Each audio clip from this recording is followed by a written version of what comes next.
nikwambie kitu. Jomba nikwambie kitu fact kusaidia jomba, mnajua sichekesho wala sifurahishi. Jomba unajua mimi nakuanga mtu wa fact. Jomba kuambiana kupo kusikiza ndo hakuna.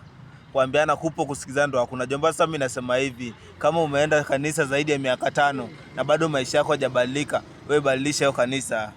Kama umeenda kanisa miaka 5 na maisha yako hajabadilika, maisha yenye yanabadilika ni ya pasta, yeye ananunua gari, yeye maisha yake yanajenga, wewe bado maisha yako ni ile ile. Badilisha, hata ukue msherati, badilisha, hata uingie Freemason, basi ingia Illuminati, kuwa mchawi. Juu tayari umejaribu miaka 5 kanisa imekataa, maisha yako hajabadilika, bado unateseka. Si kuwa mchawi basi, ama uingie Freemason, ingia hata Illuminati. Maybe huko ndo kuna nyota. Unajua saa nyingine tusilazimishe mahali. Wewe unaenda kanisa kila siku unatoa sadaka, pasta maisha yake yanabadilika. Ananunua gari, anaishi nyumba mzuri, ananunua nyumba, maisha yake yanabadilika. Wewe umeenda zaidi ya miaka 10, bado maisha yako ni ile ya kuteseka, omba.